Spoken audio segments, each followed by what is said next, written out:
Welcome to today's Explainer. We're going on a seriously fascinating journey today, exploring how we actually go about uncovering the truth inside incredibly complex systems.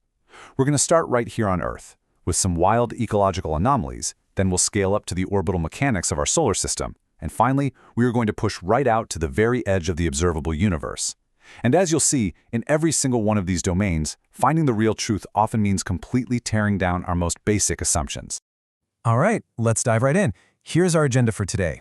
1. From nuisance to resource. 2. Systems, biases, and truth. 3. The hidden driver of seasons. 4. Can moons have moons? 5. Breaking the Big Bang. And wrapping up with 6. Embracing the complex truth. Okay, Section 1. From nuisance to resource. The Great Atlantic Sargassum Belt. We're starting our search for truth right on the beach, with something that initially just looks like an impossible, totally unsolvable waste problem. If you visited the Caribbean or West Africa recently, you might have literally bumped into this. It's the Great Atlantic Sargassum Belt. By 2025, the sheer record-breaking mass of this floating algae reached an absolutely staggering 37 million tons. I mean, it's a massive ecological and economic nuisance. And at first glance, the fix seems kind of obvious, right? Why not just scoop it all up with heavy machinery and burn it in power plants to make electricity? Well, as always, the truth is a bit more complicated. Take a look at this breakdown.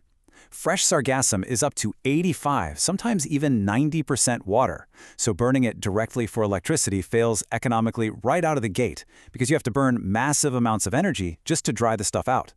And on top of that, the ash it leaves behind contains super high levels of alkali metals and salts. It's incredibly corrosive and causes heavy slagging in standard boilers. Let's actually look at the math here. When you factor in the really high costs of wet collection, the drying process, and running specialized plants, the electricity revenue just doesn't even come close to covering it. It's totally economically unviable. But here is exactly where the truth shifts if we just change our perspective. If we treat the expensive beach clearing as a sunk cost, meaning money we absolutely have to spend anyway to save the local tourism industry, the math entirely flips. By using a biorefinery approach, we don't just burn it. Instead, we extract rare earth elements, we create biogas, and we make fertilizer. Suddenly, it stops being a nuisance and becomes an incredible resource, potentially creating up to 3,500 local jobs according to initiatives like Carib Circular in Mexico. Moving on to Section 2. Systems, biases, and truth, governance, and perspective. Let's transition away from marine biology and look at how our human governance systems actually manage these kinds of complex solutions. Pulling off massive, transformative projects obviously requires governance. And when we look objectively at our sources, we see two very distinct approaches at play. Over in China, strategic 5-year plans and highly centralized coordination allow for incredibly fast execution and rapid scaling of green tech.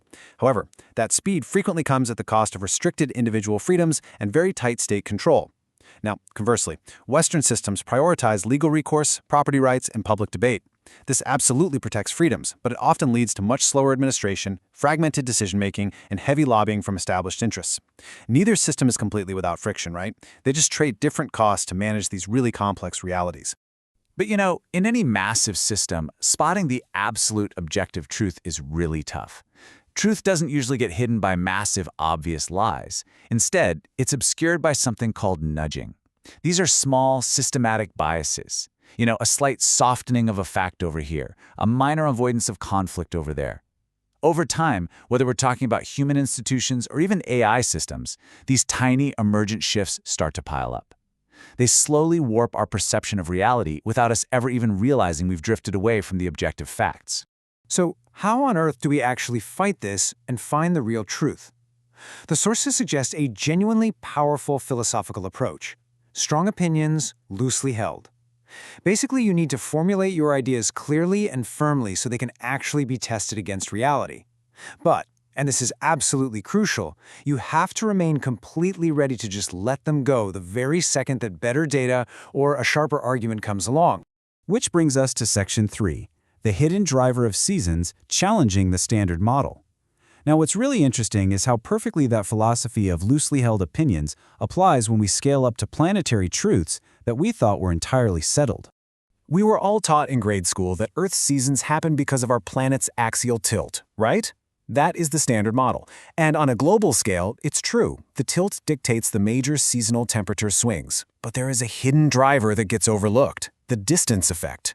Because Earth's orbit isn't a perfect circle. It's slightly elliptical, a concept called orbital eccentricity. We physically move millions of kilometers closer and further away from the Sun over the course of a single year.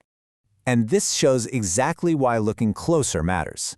To put it into perspective, that slightly elliptical orbit causes an 8 watts per square meter variance in incoming solar radiation. So, while the planet's tilt completely dominates the northern and southern hemispheres, right at the equator, it's actually this hidden 8 watts variance that dictates the climatic seasonal cycles. The Pacific cold tongue's really complex behavior, for instance, is heavily driven by this often ignored distance effect. We literally had to break the standard tilt-only model to understand the full truth of our own seasons. All right, Section 4. Can moons have moons? The physics of submoons. Let's zoom out a bit further into the solar system and tackle what seems like a deceptively simple physics puzzle. It's kind of a fun, mind-bending question, isn't it? We have a sun, the sun has planets, the planets have moons. Can a moon have its own moon? A submoon, or a moon-moon? While the mathematics governing this kind of gravitational hierarchy are actually incredibly strict. For a submoon to actually survive without getting ripped away, it has to hang out in a very specific gravitational safe zone known as the Hill sphere. This is basically the bubble around a moon where its own gravity is stronger than the gravitational pull of the massive planet it's orbiting. If the submoon wanders outside this sphere, the host planet will just gravitationally steal it away, either swallowing it whole or flinging it way out into deep space. So, the crucial point is that the submoon has to stay pretty close to its parent moon. But here's the catch. It can't get too close either. It absolutely must stay outside what's called the Roche limit.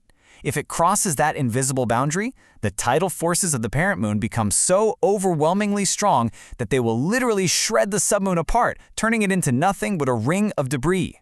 Because you've got these crazy competing forces, the massive planetary tides pulling from the outside, and the moon's own gravity tearing at it from the inside. Submoons are incredibly unstable. In fact, out of the hundreds of moons in our entire solar system, there are only 4 that are large enough and sitting far enough away from their host planets to mathematically hold on to a 10-kilometer submoon over long timescales. Those 4 are Saturn's Titan and Iapetus, Jupiter's Callisto, and our very own Earth's moon. Let's go even bigger now.